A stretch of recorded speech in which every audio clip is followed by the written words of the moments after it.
The morning Nora Callens walked into Harlan County. She had 43 cents in her coat pocket, a carpet bag with a broken clasp, and a letter of introduction from a pastor in Abilene who had been dead for 2 weeks. She did not know the pastor was dead. She found out at the general store when she set the letter on the counter, and the storekeeper, a round-faced man named Mr. Pruitt, looked at the name on the envelope and took off his hat. "Reverend Hollis passed on the 14th, he said. "Fever." Nora stood very still. Outside, the October wind pushed a loose shutter against the side of the building, once, twice, then quiet. She picked up the letter, folded it back along its crease, and put it in her pocket. "Is there work in this town?" she asked. Mr. Pruitt looked at her properly then. The worn coat, the bag with the broken clasp, the way she was holding herself too straight, the way people do when they are trying not to let anyone see how tired they are. "What kind of work?" "Any kind," she said. "Sewing, keeping accounts, cooking, cleaning.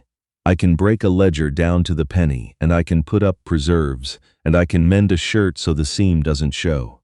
She paused. "I learn fast, Mr. Pruitt scratched the back of his neck. "There's the Aldrich place," he said, slowly, like a man choosing his words. "Out past the creek, about 4 miles east. Caleb Aldrich runs cattle and wheat both. Lost his housekeeper in September. I can't say he's been looking for anyone particular, but I can't say he hasn't either. How do I get there? Road goes east out of town. You'll cross Timberline Creek on a low bridge, then follow the fence line up the rise. House sits in a stand of cottonwoods. You can't miss it." Nora thanked him, bought a 1/4 pound of crackers with 12 of her 43 cents, and walked east. The road was longer than 4 miles felt in a town. By the time she crossed the creek, the sun had dropped behind the bluffs and the air had gone cold in the way that meant it would frost before morning. The fence line ran straight and true, the posts set deep and evenly spaced, and she noticed that, because you could tell a great deal about a man from his fences. She heard the ranch before she saw it. The low sound of cattle settling for the evening, the knock of a gate, a horse blowing through its nose somewhere in the dark. Then the cottonwoods appeared against the pale sky, and the house beneath them, a low, solid structure with lamplight showing in 2 windows. She knocked. No one came for long enough that she wondered if she had the wrong place. Then she heard boots on a wood floor, unhurried, and the door opened. Caleb Aldrich was not what she had expected, though she couldn't have said what she had expected. He was somewhere past 40, with the kind of face that had been shaped by weather over a long time. Not old exactly, but settled. He was still holding a pencil. There was ink on his right forefinger. He looked at her, the way a man looks at something he was not anticipating having to decide about. "Mr. Aldrich?" she said. "That's right. My name is Nora Callens. I was told by Mr. Pruitt in town that you might be in need of a housekeeper. I'm looking for work. I can cook, keep accounts, sew, put up preserves, and manage a household. I have references from my last employer in Abilene, though the pastor who was to speak for me has unfortunately passed. I would be willing to work a trial period of 2 weeks without pay, so you can judge for yourself whether I'm worth keeping on." Caleb Aldrich said nothing for a moment. He looked at her carpet bag. He looked at the sky behind her, gauging the weather. "You walked from town?" he said. "Yes, sir." Another pause. "Have you eaten today?" She had had the crackers at noon. "I'm fine," she said, which was not an answer. He stepped back from the door. "Come in then," he said. "There's stew on the stove. We can talk after." The kitchen was plain and clean, cleaner than she had expected for a house without a woman in it. The stove was a good one, well blacked, and the stew smelled of onion and salt pork. He set a bowl in front of her without ceremony and went back to the table where his papers were spread, and he picked up his pencil and went on with what he had been doing.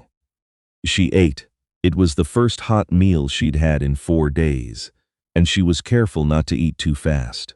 When the bowl was empty, she set her spoon down and said, "I'm grateful." He said, without looking up. She looked around the kitchen while he worked. The shelf of jars above the window, most of them empty. The dish towels folded in thirds, the way someone had taught him. The account ledger open on the far corner of the table, columns of numbers running down the page. She looked at the numbers upside down and could see, even from across the table, that the feed costs column was outrunning the revenue column by more than he could sustain through a second winter. She didn't say anything. Presently he set his pencil down and looked at her properly for the first time. "I paid Mrs. Hennessy $4 a month and her room and board," he said. "She'd been here 11 years. I'm not looking for Mrs. Hennessy, and I don't expect to find her." He said it without sentiment, just as a fact about the situation. "What I need is someone who can keep the house running through the winter, manage the kitchen stores, put up what's left from the garden before the hard frost comes, and be reliable. I've got 2 ranch hands, Denny Marsh and old Pete Schofield, who take meals here mornings and evenings. No other women on the property." "I understand," Nora said. 2 weeks trial," he said. "If you suit, we'll talk wages. If you don't, I'll drive you back to town myself and no hard feelings." "That's fair," she said. He nodded once, like the matter was settled. "Rooms at the end of the hall. Denny's wife quilted the blankets, so they're decent." He stood and took her bowl to the basin. "Breakfast is at 5:30. The hands will be in at 6. "I'll be up at 5, she said. He glanced at her over his shoulder. A brief look, unreadable, and then went back to his papers. She was up at 4:30. The kitchen was cold and dark, and she built the fire herself, finding the wood box full and the kindling dry, which told her something good about how the place was run. By the time she had the stove hot, she had already assessed the situation.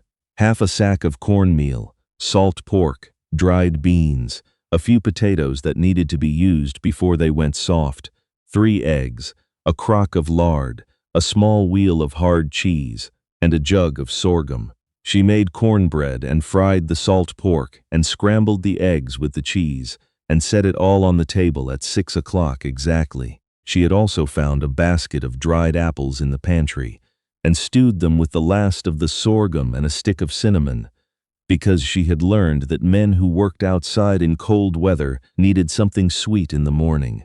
Denny Marsh came in first, young, with a red face and a cheerful manner, and stopped short in the doorway at the smell. "Well?" he said. He did not appear to know what else to say. Pete Schofield came in behind him, older, moving carefully the way men do when their joints have taken years of hard use. He sat down, looked at the table, looked at Nora and said, "You must be the new girl." "Nora Callens," she said. "Help yourself." Caleb Aldrich came in last. He looked at the table. He looked at the stewed apples. He did not say anything, but he filled his plate and sat down, and she noticed he had 2 helpings of the apples. After breakfast, he found her in the kitchen with her sleeves rolled up, working through the jars on the shelf. "There are still potatoes in the ground," he said. "Didn't get to the last rows before the rains came." "I'll dig them today," she said. "And those cabbages in the kitchen garden want to be put up before the frost." He looked at her for a moment. "You've done this before." "Yes," she said. It was not a conversation he was trying to start, just a fact he was registering. She let it lie there and went on sorting jars. He left without another word. By the time he came back at noon, she had dug the last 2 rows of potatoes, pulled and trimmed the cabbages, and set a pot of bean soup on the stove. She had also found his ledger where he'd left it on the kitchen table, and though she had not touched it, she had read the open page while she was wiping the table down. She had done the figures in her head. She didn't say anything about that either. Not yet. The 2 weeks passed the way good work does, faster than you expect because you are busy. She learned the rhythms of the house and the rhythms of the men. Denny Marsh liked his coffee strong and his bread with a thick crust. Pete Schofield couldn't eat anything with too much salt on account of his heart, though he wouldn't tell you that himself, and you had to figure it out by watching. Caleb Aldrich ate whatever was put in front of him, without comment, which she came to understand was its own kind of compliment. On the last day of the 2 weeks, she found him at the kitchen table again with the ledger, and this time the look on his face was not concentration. It was the look of a man who has added a column 3 times and gotten the same bad answer. She set his coffee cup beside him and said, "May I?" He looked up. She nodded at the ledger. He was quiet for a moment, and she thought he was going to say no, or ask her what she meant, or simply close the book. Instead, he turned it toward her. She sat down and looked at the numbers. He watched her. "Your feed costs are 22% over what your cattle revenue covered this year," she said, after a few minutes. "The wheat margin is better, but not by enough, and you've got a note on the East parcel coming due in February." She looked at the February column. $340, he said. "Yes, you can cover it," she said. "If you sell the 6 2-year-old steers before January and hold the 4 heifers. Don't sell the heifers, they're your next year's revenue, and your feed cost is running high because you're buying from Mr. Garvey at the mill, and he's charging you 8 cents a bushel more than the going rate in Salina." A long silence. "How do you know the rate in Salina?" he said. "Pruitt had a price sheet in the store from last month. I looked at it when I was buying salt." He looked at her. She looked back at him. Outside, the November wind moved through the cottonwoods, and the bare branches scratched at each other. "Is there more?" he said. "Your account at the general store," she said. "You're paying weekly, which costs you goodwill with Mr. Pruitt, because he has to keep track of it. If you settle monthly in a single payment, he'll likely give you better terms on your dry goods. Men like Mr. Pruitt value steadiness over frequency." Caleb Aldrich sat back in his chair.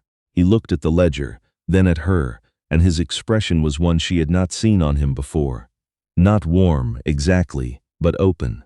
"Mrs. Hennessy couldn't read," he said, not as a criticism, just as information. "I was fortunate," Nora said. "My father believed in education. Where is your father now?" "He died 4 years ago. My mother before that." She said it the way she had learned to say hard things, plainly, without apology for the plainness. "I kept house for my father's brother for 2 years after. Then his wife's sister needed me in Abilene. When she passed in the spring, I was between situations." He nodded slowly. "You came to Harlan County for the pastor. He wrote a kind letter last year when I helped with the harvest social. I thought." She stopped. "It was the best lead I had." Another long quiet. He picked up his coffee and held it without drinking. "I'll pay you $5 a month," he said, "and your room and board." She had been ready to accept 4. "That's generous," she said. "It's fair," he said. $5 a month for a housekeeper who can read a ledger is a bargain." She almost smiled. She kept it from showing, but just barely. December came down hard on the county that year, and the work that had been plentiful in autumn became the different, deeper work of winter. She put the house in order room by room, not because it was disordered, but because a house that has been without a woman for 2 months has a particular kind of accumulated neglect that shows up in small ways. Hinges that need oiling, a window that had been letting cold air in under the sash, a split in the kitchen floorboard that would become a crack and then a problem in the spring. She mentioned these things to Caleb when she found them, without urgency and without complaint, and he fixed them, sometimes the same day, sometimes after a few days, and she never mentioned them twice. The men began leaving her things. Denny Marsh brought a brace of rabbits he'd shot on a Sunday and left them hanging on the back porch without a word. Pete Schofield, who had a hobbyist's habit of woodworking in the evenings, quietly produced a small shelf that fit exactly in the space between the stove and the window, where she had been setting her mixing bowls on the floor. He did not make a ceremony of it. He simply brought it in one morning and bolted it to the wall and walked out again. Caleb brought firewood. He had always brought firewood. It was a practical task, but in December, he started stacking it, not just outside the back door, but inside the mudroom, closer than he needed to, so she wouldn't have to go out into the cold for every load. She noticed, and she thought he knew she noticed, and neither of them said anything about it. She also noticed that he had begun leaving the kitchen lamp on when he went to bed, on the evenings she was sewing in the sitting room. The trouble arrived in the second week of January. She was in the kitchen when she heard the horses in the yard, 2 of them, moving with the purposefulness that meant business and not visiting. She looked out the window and saw a buggy with the Wells and Associates name painted on the side panel and 2 men in town coats, and she knew before they knocked what they were about. Caleb was in the barn. She went to the door. The man who did the talking was Mr. Silas Croft from the bank in Larned, and he had the look of a man who had done this particular errand many times and had arranged his face to show as little about it as possible. He was polite. He was also, she observed, very precise about what he said and what he left out. "We've come to discuss the February note," he told Caleb, who had come in from the barn and was standing in the kitchen doorway, still in his coat.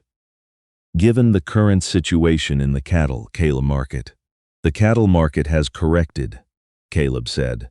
"It has corrected slightly," Mr. Croft said. "The question is whether it will hold. The bank has concerns about the note's security, and we are in a position where we may need to discuss revised terms."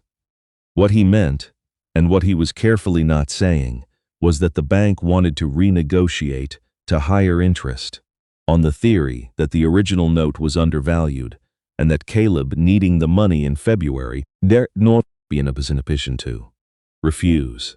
Nora had seen this before. Her father had lost 40 acres this way, in a dry year when she was 12. She went to the shelf, where Caleb kept his files and the correspondence from the past 2 years, and she laid them on the kitchen table. "Mr. Croft," she said, "the terms of the February note are fixed.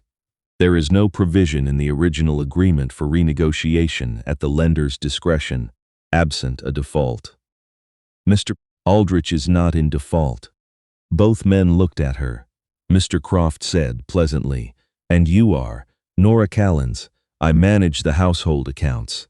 She looked at the correspondence. "Your bank's letter of October 12th acknowledges the fixed rate through the end of the note term.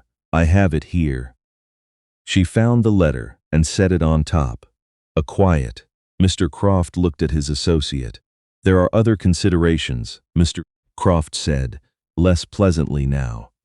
"Of course," Nora said, "and I'm sure Mr. Aldrich would be happy to discuss them with you at the office in Larned, with his own counsel present."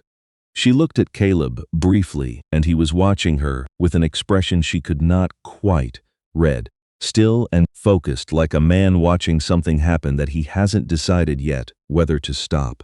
But this conversation, in this kitchen, without prior notice, that isn't a business discussion, that's a call.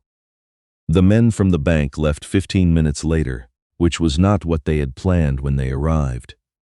When the buggy was out of the yard, Caleb closed the door and stood for a moment with his back to her. Then he turned around. "Where did you learn to do that?" he said. "My father had a lawyer friend in Wichita," she said. "I read his letters." She began gathering the papers back into order. "You should still go to Larned before February. Take someone with you, a local man they know, if not a lawyer. I know the sheriff in Larned. That would do, she said. He watched her file the papers. Nora, he said.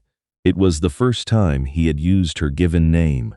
She kept her hands busy and did not make a thing of it. The stew will be ready at noon, she said. February came and went, and the note was paid. He had sold the steers, all 6, and gotten better than the market price because he had waited until Selena, the way she had suggested. He came back from Larned with the paid note in his coat pocket and set it on the kitchen table when he came in. And she was there folding the dish towels, and she looked at it and looked at him. Congratulations, she said. Couldn't have done it the same way without you, he said. She put the dish towels on their hook. You would have figured it out, maybe, he said, slower. She turned around, and he was closer than she had expected. He was not a man who moved without purpose, and she had learned by then to read the way he used space, which was carefully and deliberately. He had closed the distance between them by about 2 steps, and for a man who had barely spoken to her outside of practical necessity for 3 months, 2 steps was a great deal. I want to ask you something, he said. All right. And I want you to think about it before you answer, because I don't think I would do well asking twice. She waited. I would like for you to stay, he said. Permanently. Not as. He stopped. He looked at a point above her left shoulder, briefly as if gathering something. Not as the housekeeper, as my wife. He looked back at her then. If that's something you could want. I am aware that I'm not easy company. I'm aware that I work too much and talk too little, and I don't. I haven't had cause to. He stopped again. I'm better with the cattle than with conversation. I noticed, she said. Something shifted in his face. I brought you the apples in November, he said. She had been waiting for that. I know, she said, and I fixed the window. I know, and Caleb, she said quietly. He stopped. Yes, she said. They were married on a Saturday in March at the church in Harlan County by a young pastor who had come from Dodge City to replace Reverend Hollis and who performed the ceremony with more enthusiasm than experience. Denny Marsh stood up as witness with his wife Bertha, who cried, and Pete Schofield wore the good coat he only brought out 3 times a year. The spring planting went in on time. The wheat came up even and strong, and by June she had the kitchen garden laid in properly, with twice the beds from the previous year. She had also written to the feed dealer in Salina and arranged a direct account, cutting out Mr. Garvey's margin, and she had quietly negotiated a monthly settlement with Mr. Pruitt at the general store, who had, as she had predicted, received the arrangement with visible relief. Caleb noticed all of it and mentioned none of it, and left a bunch of late wildflowers on the kitchen table one evening in July without a word of explanation. She put them in the blue jug by the window and left them until they had gone to dry, and then she kept the dry ones because the color was still good. In the fall, they put in a second harvest with hired help. 3 men from town, 2 brothers from the neighboring spread, and on the last evening of harvest she cooked for 11 people. And it all came off the right time, which is harder than it sounds. She had made a picture of it in her mind, that table. The men cleaned up as well as they could manage, steam rising from the platters, lamplight catching the side of each face. Caleb at the head of the table, setting down his fork to look at her across the room, with an expression she had come to know as the closest he got to open happiness. Quiet and sure, like a fence post set deep, like something that was going to hold. She had come to Harlan County with 43 cents and a letter for a dead man. She had found something better than the letter could have gotten her. She had found a place where her work mattered, where her mind was used and not wasted, where the man who had taken her in had done so without pity, only need, and had come to love her in the same unhurried, practical way he loved the land. Steadily. With intention, with the full understanding that what you tend with care over time becomes yours in a way that nothing easy ever does. The winter came early that year, as everyone had said it would. The first snow fell on a Sunday, and she stood at the kitchen window and watched it cover the yard, the fence line, the bare garden beds, the cottonwoods beyond the barn. Caleb came and stood beside her, not touching, just close, and they both watched the snow come down. "Ready?" he said. She looked at the full larder, the split wood stacked dry in the mudroom, the accounts in order in their file, the house warm and tight around them both. "Yes," she said.